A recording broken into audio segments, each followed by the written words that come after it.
Hello, BookTube. I feel like that last mail haul was a bit of a disappointment. It's true, you got to bask in my presence and gaze upon my sexy 28-year-old visage, but the books themselves, there was one I couldn't open on camera, there were a couple of duplicates, and there was one that was a very smart contemporary romance author, but I realized that very smart contemporary romance is probably not the cream most of you put in your coffee. Unfortunately, I get a second bite at the apple because the next mail haul that arrived today, I don't think it's the last one, I think there's one more to come, but the next one that came sets off my Steve Spider sense like crazy. So I have a feeling we'll have a lot more to look at, and talk about this time around. So we'll start with this one and see where this one takes us. I have a feeling this is going to be a much more eventful mail haul. Okay, and we start off right away.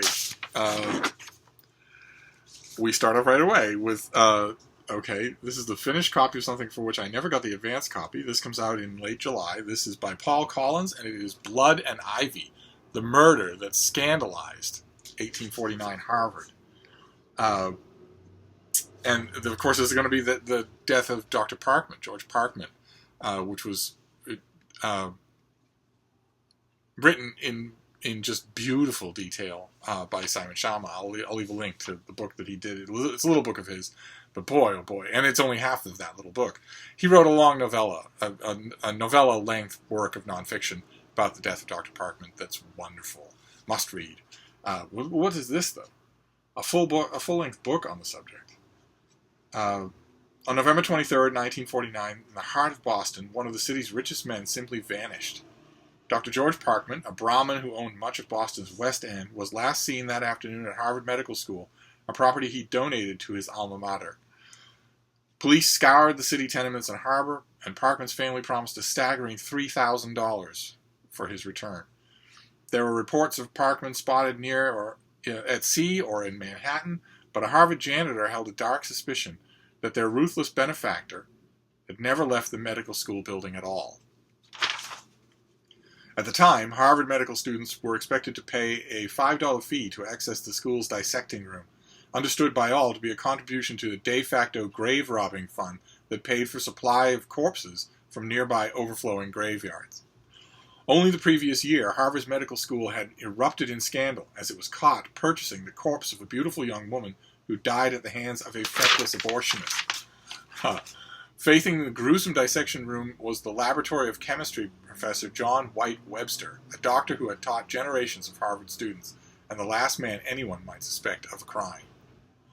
Webster's eventual connection with Dr. George Parkman's disappearance engulfed America in one of its most infamous trials, the capital case of the Commonwealth of Massachusetts versus John White Webster, which set doctor against doctor and became a landmark in the use of medical forensics.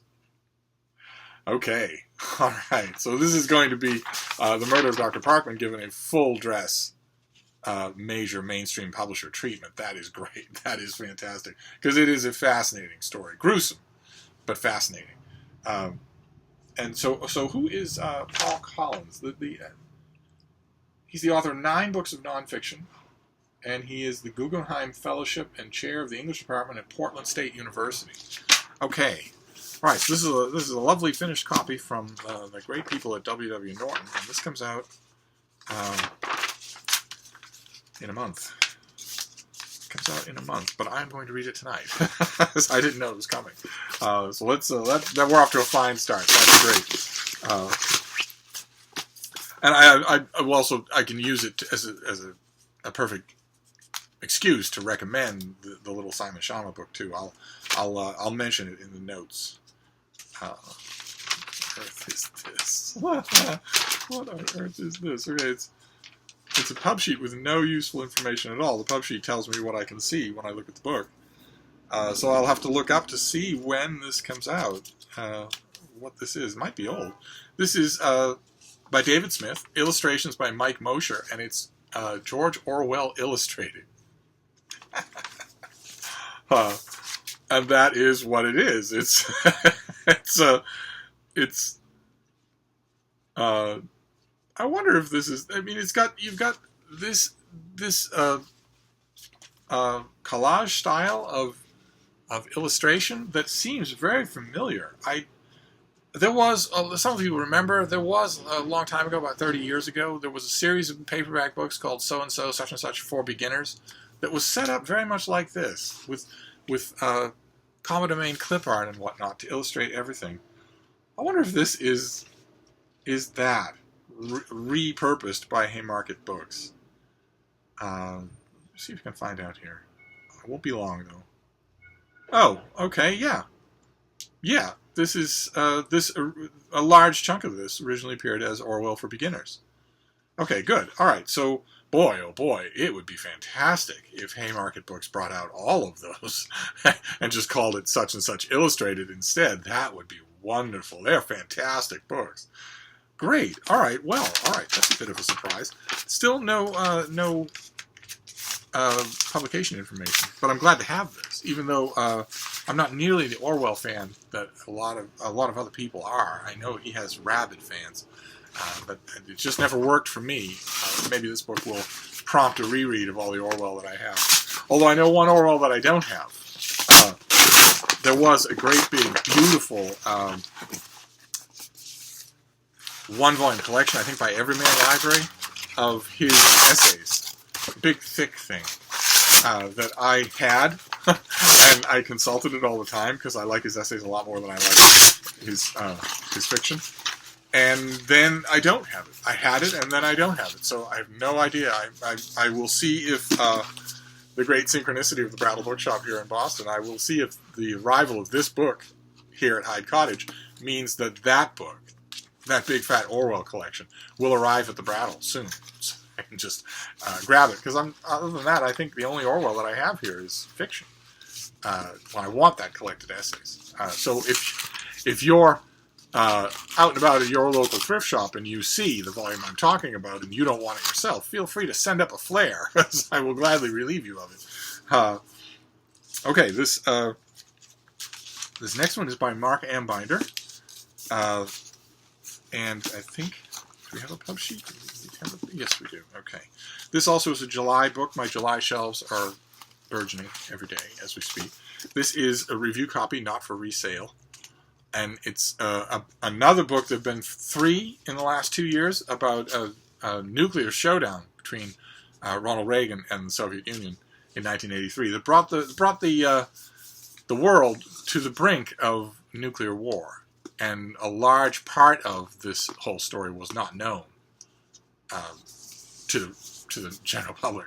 The details weren't really known, so it makes great reading. I'm a little bit mystified by the choice of title, but the subject is fantastic. The Reagan era will repay detailed historical analysis forever. So there's so much happening in it. Great. All right. Fantastic. So we've got two finished copy works of history in this mail haul so far. Oh, that ends. That ends now. All right. So this comes out in August. This is a novel by Dale Peck called Night Soil. Ew. I'm not sure how many of you are old enough to know what night soil is a euphemism for. But well, let's see.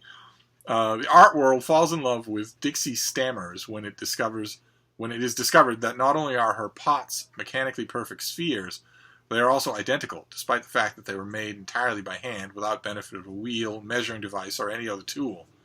Her teenage son, Judas, is pathologically shy and retreats into a world of anonymous sexual encounters at a roadside rest area, although he really longs for a relationship with one of the boys at the private school he attends. This academy was founded by Judas's ancestral grandfather, 19th century coal magnate. Driven by his mother's secretive nature, Judas begins digging into his family history and the academies until he unearths a series of secrets that cause him to question everything he thought he knew about his world.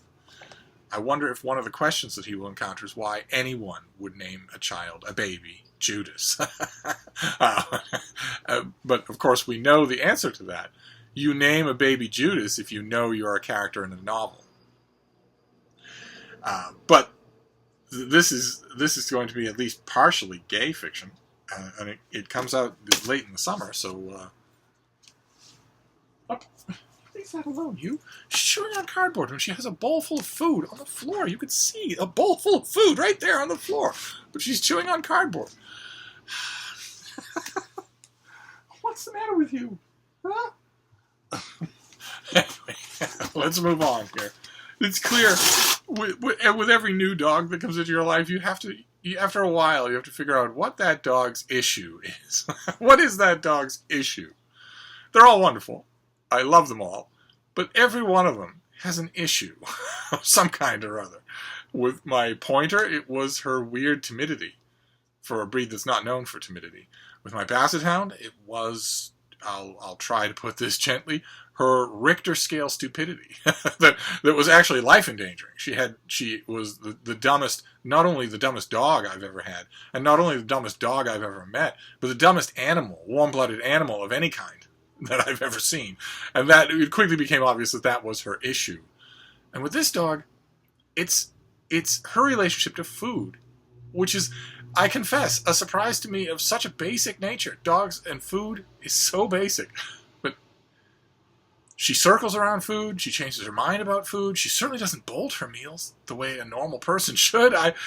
It's clearly going to be food with her. Just a little nerve-wracking. But anyway, let's see here. Okay, this next one is the finished copy of, looks like a thriller. I don't even have to look. It's going to be July. I'm going to get buried in July. Yeah, it's July. Oh, my God. All right, well, you know what I'm going to do? You know what I'm going to do? I'm going to let this be a motivation, not only to read all of these finished copies because they're right around the corner, but also this is somebody's daughter before I start lecturing. I'm also going to let this cavalcade of July releases be a kick in the pants for me to actually go out and make the change. Go out into the other room and make the change from June books being on the top shelf. I'll just move up July and organize. It's an hour, and I ideally like to do it with company, but I don't have any possibility of that at the moment. So I put it off also because it's tedious. So it's tedious and heartbreaking because it's going to reinforce for me how many books I don't review. No, even though I review more books than almost any other English language reviewer, there are plenty that I don't review, and it's just because I can't get to them. So many different little nibblers at the pie that I don't get to them. But the fact that I'm getting one July book after another, it means it's clearly time. So this is Somebody's Daughter by David Bell, a pulse-pounding novel of psychological suspense from the author of Bring Her Home and Since She Went Away. And look at that. I'd have used that for the cover illustration instead of this. This says nothing. That tells a story. But anyway, when Michael Fraser's ex-wife Erica unexpectedly shows up on his doorstep, she drops a bombshell that threatens to rip his family apart. Her 10-year-old daughter is missing, and Michael is the father. Unsure whether this is the truth, but unwilling to leave the girl's fate to chance, Michael has no choice but to follow the elusive trail of the child he always wanted but never knew he had. After Michael departs, his wife, Angela, learns shocking news about Erica and fears for the safety of both her husband and the endangered girl. When a stranger who claims a connection to Erica and her missing daughter knocks on the door, Angela is drawn out into the night and deep into the tangled web of Michael's past. Okay, so in other words, a whole book full of stuff that never happens. I'm actually amazed that none of those characters are named Judas. But one way or another, the thrillers are books full of things that never happen. And the key is how they're written. The key is entirely performance. So we shall see. In fact, let's do page 112. That's there's a book tag that Sean the Book Maniac created. It's now become indispensable. He creates indispensable book tags, where you read page 112 of a book you've never encountered before and use that to get a sense of what the writing is like, rather than start at the very beginning, where you can assume that the very beginning has been polished to a bright copper shine by a whole bunch of different hands, and that therefore you won't be in the first chapter getting the author that you are going to end up living with if you read the book. So let's go to page 112 and see here. They could have tried right away if they'd wanted to have children bad enough. that is the end of a comment made, obviously, about Michael's previous attempts to have a child with what's her name? Rebecca? Erica. Okay. Griffin's words felt heavy coming out of her mouth. Like you said, some people think having a child will save the marriage. It's something they try, or talk about trying anyway. She felt Twitchell's eyes on her again, taking her in, evaluating her as she spoke. She looked over, and he looked away. But what about the other thing? Helen asked. What other thing? Twitchell asked. I don't follow. A sour look of disappointment crossed Helen's face. You don't even know, do you? I bet nobody around here knows anymore. I'm the only one left who does. Despite the heat of the night and the still close air in Helen's apartment, Griffin felt a chill in her arms. She almost shivered. What do you know, Helen? About that missing baby, she said, pointing in a vague direction. That baby that disappeared just a few blocks away from here. I don't know of any missing baby, Miss Winningham. Twitchell said. Are you saying there's another missing child?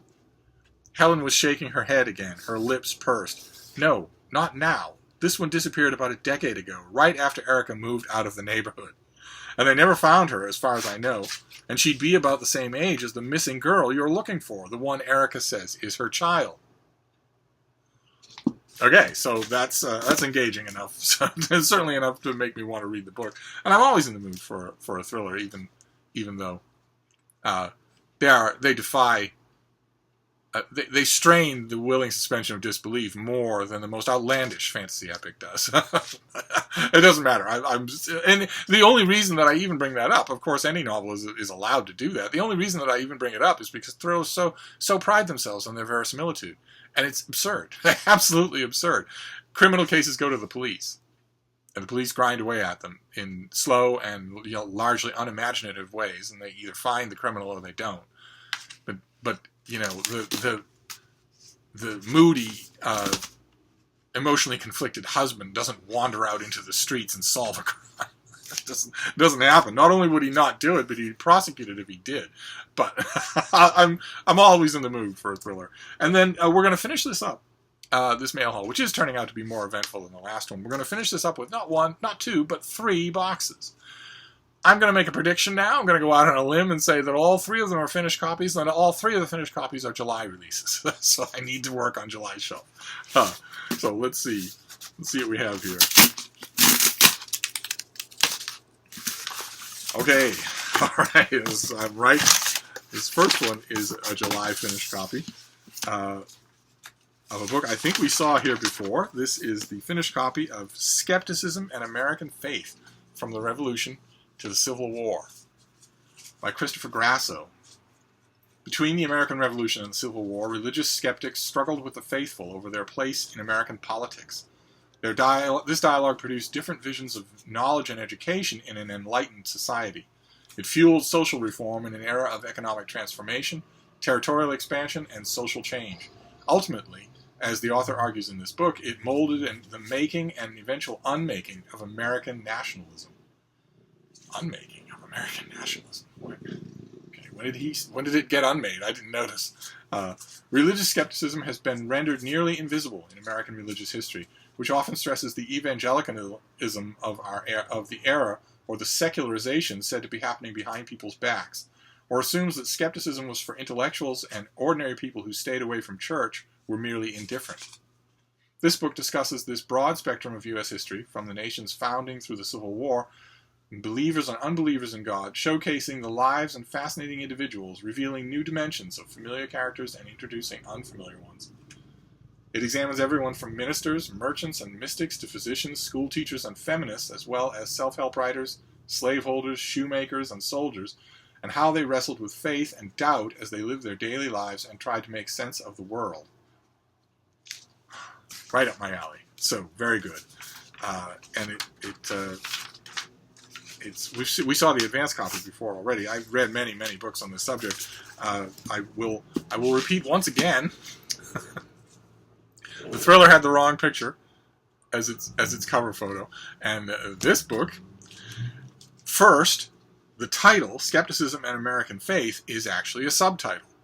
The book needs a title, an evocative title, an interesting title. What the book is about is your subtitle, not your title. And second, say it with me now, No faded sepia tone. A faded sepia tone cover on a large work of history announces ahead of time to the general reader who might be interested in reading it that it is boring. I don't know that this book is boring. I didn't read the advance copy. I haven't read this yet. But the book is doing everything it can to discourage a popular audience. Why do books do this? Why? It would be the easiest thing in the world to come up with a full-color, interesting cover and an interesting title for this book. It would be the easiest thing in the world to do. Like, for instance, Skepticism in the American Faith. You know what would be a good cover? A full-color picture from inside a church of the front door of the church, open, leading outside. Maybe with light coming in. There you go. The exit from a church. Full color. You look at it, doors are always interesting, people are attracted to them, and then give it a title. Then give it a title instead of a subtitle. But I will merely say to publishers far and wide, my services are available 24 hours a day on any kind of book, free of charge. Let's move on to the second box. I feel certain this is going to be a finished copy of a July release. One more thing piling on the July pile. Am I right? Let's see. Yes. Okay. All right. This is the finished copy of C.W. Gortner's The Romanov Empress, which is a novel of Tsarina Maria Fedorova, and it is, I believe she's. Well, let me hold it up here. This looks a lot prettier. Let's see here. Brings to life one of Russia's most compelling women, Tsar Nicholas II's mother, Empress Maria Fyodorovna. She witnessed the splendor and tragic downfall of the Romanovs as she fought to save her dynasty in the final years of its long reign.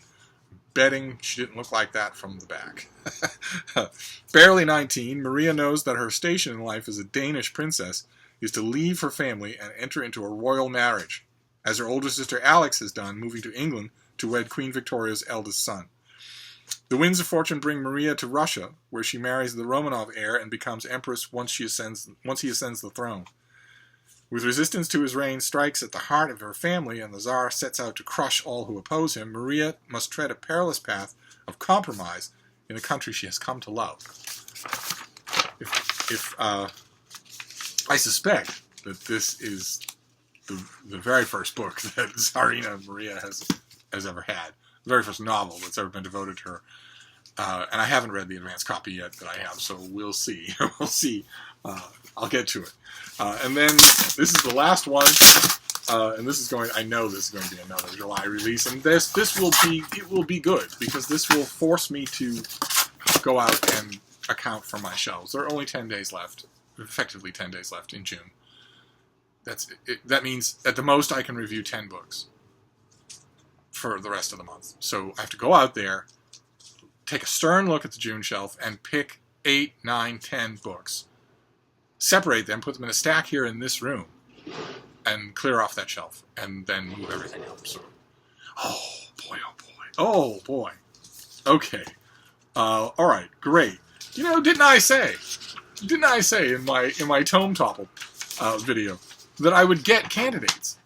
That's just the nature of what I do here, is that I get books all day long. So I would get a candidate for Tome Topple, and here one is by Anthony Ryan. This is the third. I think this is the third book in his Draconis Memoria series. This is The Empire of Ashes, and it's got to be at least 600 pages long. So this would fit. Yeah, well, 550. So this qualifies for Tome Topple and reading a book in a series. I could do this absolutely. Great. So I don't even have to worry about whether or not the Gardner-Dozois anthology, whether or not an anthology fits for that prompt. I'll just read this instead. This will work. And I love Anthony Ryan's fantasy. It's just so good. He's just so good. Let's see here. Full of espionage and draconic fantasy, the series is likened to Indiana Jones and Brandon Sanderson's classic fantastical Mistborn series. For centuries in the Iron Ship Syndicate, Drake blood has been the main source of fuel for the corporation.